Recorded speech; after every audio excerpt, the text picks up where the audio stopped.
విస్తృతంగా కొంచెం పునాది విస్తరించుకొని ఈ సెక్షన్స్ అన్నిటినీ మళ్ళీ దగ్గరకు చేర్చుకోవడానికి శ్రద్ధ పెట్టాలి, సమీకరించుకోవాలని. మొన్న కూడా హైదరాబాద్లో బాగా ర్యాలీ జరిపినప్పుడు కూడా, ర్యాలీ కాదు అదే మొన్న కేసు కోసం వచ్చినప్పుడు అప్పుడు కూడా ఈ విధమైనటువంటి సమీకరణ ఆ శక్తులు కొంచెం వచ్చాయి అనేది ఒకటి.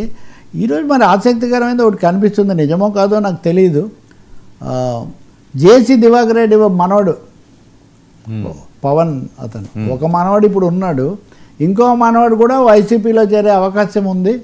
అదే జరిగితే సమీకరణలు చాలా మారిపోతాయి. ఇదంతా చూస్తే రాయలసీమలో ఒక పెద్ద సెక్షన్ని ఇట్లా తిప్పే ఒక ప్రయత్నం జరుగుతున్నట్టుగా ఉంది. అలాగే అసంతృప్తి చెందిన తెలుగుదేశం హయాంలో, ఉదాహరణకు పొద్దుటూరులో వరదరాజుల రెడ్డి చాలా సీనియరు ఎమ్మెల్యే, ఆయన నిన్న కొంచెం బహిరంగంగానే అసంతృప్తికరమైన వ్యాఖ్యలు కొన్ని చేయటం. అంటే ఎవరెవరు వస్తారో ఎవరెవరో మనకు తెలియదు, కానీ రాజకీయంలో మటుకు కొంత పునఃసమీకరణ, సోషల్ మొబిలైజేషన్, పోలరైజేషన్ జరుగుతున్నట్టుగా కనిపిస్తుంది. ఈ రాజకీయ సమీకరణలోనే మనం నిన్న చర్చించిన విజయసాయి రెడ్డి కూడా.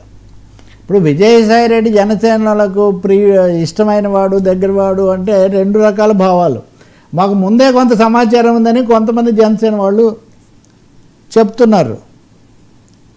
ఇంకొక వైపునేమో అసలు అలాంటి క్రిమినల్ ఆడిటర్ను మేము ఎందుకు తీసుకుంటామని వాళ్ళు చెప్తున్నారు. సో ఈ పొలిటికల్ ఈక్వేషన్స్ మారుతున్నాయా, కొంచెం అటు ఇటు వస్తున్నాయా అనే ఒక సందేహం కూడా కలుగుతుంది.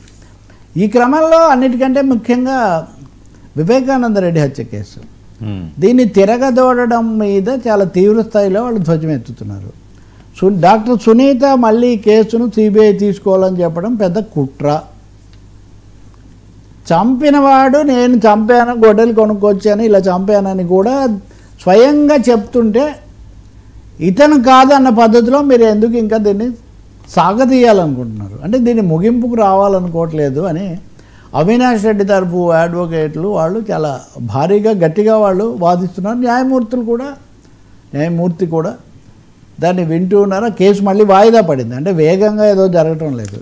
సిబిఐ మేము అందరిని విచారించాము, అన్ని చేసాము, మా విచారణ పూర్తయింది అని చెప్పిన తర్వాత కూడా వాళ్ళు తేల్చింది ఏంటి అనేది తెలుసుకోవాలి అనే ఆసక్తి ఉండాలి, కానీ వాళ్ళు ఏం తేల్చారో తెలుసుకోకుండానే మళ్ళీ చేయాలి అని అడగటం ఏంటి?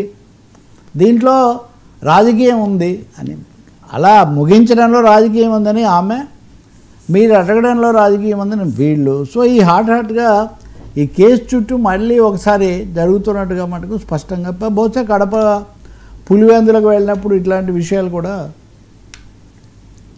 పైకి చర్చించకపోయినా